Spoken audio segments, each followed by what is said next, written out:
Students are demanding a statue of Colin Kaepernick be erected on their campus, though I doubt that has anything to do with his contribution to football. Students at AOC's alma mater are taking a stand against oppressive $10 laundry fees.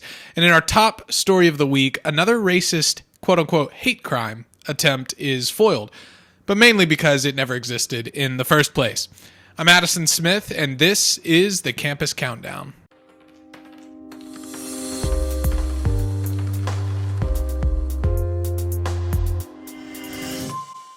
Welcome back to the Campus Countdown. Our number 3 story of the week comes out of the University of Nevada, Reno, where students and alumni want a statue of former NFL quarterback Colin Kaepernick installed on their campus. Kaepernick, obviously former subpar NFL quarterback turned social justice warrior. Kaepernick's main claim to fame comes from kneeling in protest against a nation that made him rich and famous, and for other things like wearing socks with pigs in police uniforms. A Facebook group called the UNR Alumni Campaign for Statue of Kaepernick Kneeling in McKay Stadium, have a shorter name, which launched following the death of George Floyd, of which boasted 1,500 members as of the time of publication, said that creating the statue, quote, would make a very powerful statement to future students, especially black ones.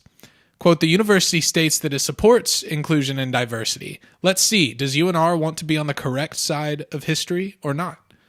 The correct side of history, I see. Listing Kaepernick's activism credentials, the resolution states that, quote, having a statue of Kaepernick will be representing black students at the University of Nevada, Reno, as well as be representative of social justice movements in response to deep-rooted disenfranchisement of the black community. UNR spokesperson Carrie Garcia Hendricks told Campus Reform that the president's office is actually reviewing the student government's resolution, which passed in December. Quote, we are proud of all of our alumni, Colin Kaepernick being one of the most recognizable. We have had students, faculty, and alumni talk about how we could recognize the social justice conversation Colin started in this country by taking a knee. They also added that they're explaining the best way to recognize Kaepernick. Okay, so essentially these students want to honor Colin Kaepernick's supposed contribution to society. And I say supposed because I'm still trying to figure out what he has accomplished. What notable role has he played? What notable achievements has he accomplished? Has he contributed at all to racial justice? Because I would say it's just the opposite. Colin Kaepernick has made millions upon millions by stoking racial division, by teaching people to hate America, and by, I would argue, endangering the lives of law enforcement. When you hammer this narrative that officers are pigs, you see it he wore that on his socks, that they can't be trusted, and that they make it a goal to hunt down black people, you're obviously putting cops in a very dangerous situation where people not only build up a fear of the police, but an animosity and a hatred towards police. We've already seen BLM rioters burn down police precincts and call for murdering the police and abolishing the police. Is this Colin's honorable contribution to society? Sounds a bit backwards to me. In our number 2 story of the week, this one is very, very wholesome. Students at Boston University have had enough. They've had enough of the oppression on their campus, and now they're fighting back. You see, Boston University is engaged in the unthinkable act of having student fees, namely about a $10 a month fee for laundry. Now, I think it's worth pointing out that students might be protesting the wrong thing here. Boston College's tuition, according to their website, is $77,308 per year. So these students are paying about $310,000 for a degree at Boston College, but they're up in arms about a $10 a month laundry fee. I don't even think it's worth talking about if the laundry fee is dumb and should be gotten rid of. I think it's much more worth pointing out how much money these kids are paying. They're going to the 27th most expensive college in the country, and they're concerned about a few bucks to do laundry. Now, sure, we can talk about how these students are probably in favor of free college too, but the problem with that is that when people protest for free college, they're usually talking about free public college, right?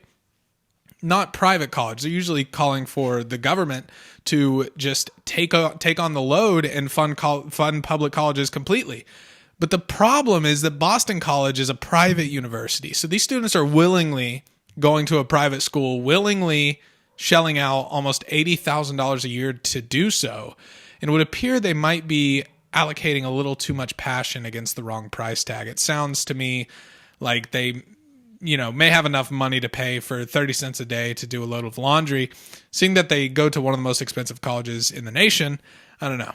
In our top story of the week, we have yet another racial hate hoax, another fake hate crime. Jussie Smollett, Bubba Wallace, you name it, they're doing it over and over and over and over. An anonymous Instagram account claimed that black students at Adelphi University were being threatened with lynching.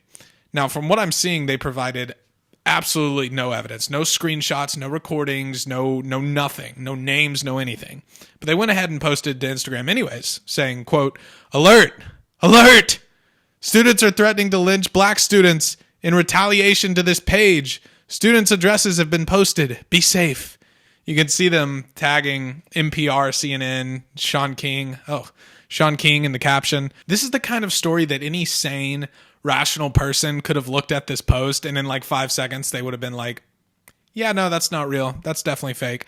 I mean, have we not learned anything from the people I just talked about? Bubba Wallace, Jussie Smollett. What about the black kid who's spray painted racist graffiti at his school? Another fake hate crime that Campus Reform reported on. I mean, time after time, these huge stories break about how allegedly a bunch of Klansmen are trotting around in their white hoods, raining down terror on every black person in sight. And it is always, always fake. It always ends up being a hoax.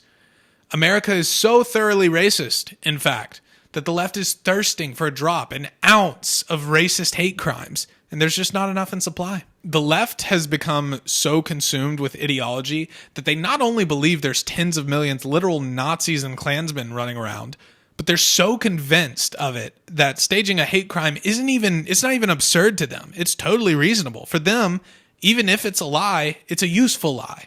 And therefore it's justified to them. It paints, it's part of a bigger, truer story, they say. They don't even see the irony in the fact that there's not enough racism in supply to perpetuate, so they have to make it up themselves. By the way, have these individuals been held accountable at all? Was Jussie Smollett ever held accountable? Bubba Wallace? All of these guys were painted as glorified victims, and then after the truth was exposed, the reports and the media just went completely into hiding, conveniently enough. Will this be the same? Will there be any accountability? To the school's credit, they don't know who did this, but the question is, will they even bother to try and find out? Will they even investigate? Or will they just sweep it under the rug? I have my suspicions. Now let's get to our woke tweet of the week. Our woke tweet of the week comes courtesy of Ashish Kapoor Siddiq, a UMass history professor, who sent out a tweet saying that colleges have too many conservatives on campus. I already checked, by the way. He does not work for the Babylon Bee. Quote, "The problem with academia today is that it has too many conservatives. They run the university. They sit in the administration and on university boards, enforcing manufactured austerity, combating unionization, and casualizing most of the professorate." Okay. So this professor is saying that academia has too many conservatives. I have a website that I'd like this guy to visit. You may have heard of it as well. It's called campusreform.org. I actually broke this story, and I talked to this professor. I emailed him and asked him for his evidence of this. And when I did tell him that professors donate more to Democrats than to Republicans, he told me that, quote, "partisan political affiliation has nothing to do with the teaching or research work that goes on in universities." So then I was like, okay, fine, if you want to make that argument. How about things like critical race theory, the 1619 Project? These are being mainstreamed in college courses. His response was to, quote, "Look at any business school or econ department where free market and small government orthodoxy reigns." So his reason that academia is too conservative is because business schools teach American economics. American schools are teaching American economics. That's why academia is too conservative. But I kept following up with this professor, and I asked him, do you think that this applies to the culture on college campuses and academia as a whole? And he said yes. And to that, I say, wow, this guy has clearly been living under a rock. It almost seems like he realizes that there's bias and abuse, liberal bias and abuse on college campuses. So he's just trying to flip it on conservatives. And it's not working too well for him, I would say. I don't know how many people actually believe this, but if they do, dear God. I don't know. I think that study of how much professors donate to leftist politicians versus right-wing politicians is pretty indicative of the opposite, of the bias and abuse. We here at Campus Reform have done our homework, and we have reported on hundreds of business school professors who have President Biden ahead of the 2020 election. The other problem with his claim that the administration is too conservative is brought to us by Nicole Neely, president of Speech First, who I reached out to for comment for this story. She actually said that the premise is obviously incorrect, and she explained that a study showed that university administrators actually lean farther left than university professors. And that's got to be pretty dang far left, if you ask me. So this tweet, top to bottom, is laughable. And I really hope the Babylon Bee does a story on this. That will conclude this week's episode of the Campus Countdown. Thank you for watching. If you haven't already, make sure you're following us on our social medias, Facebook, Instagram, and Twitter. If you're watching this on YouTube, don't forget to like and subscribe, leave a comment, share it with your friends. Share it especially because if you haven't heard the news, one of our videos was recently censored. The other day, the restriction was removed, but nonetheless, Big Tech is cracking down. So get this video out, share it with your friends. We'll see you next week.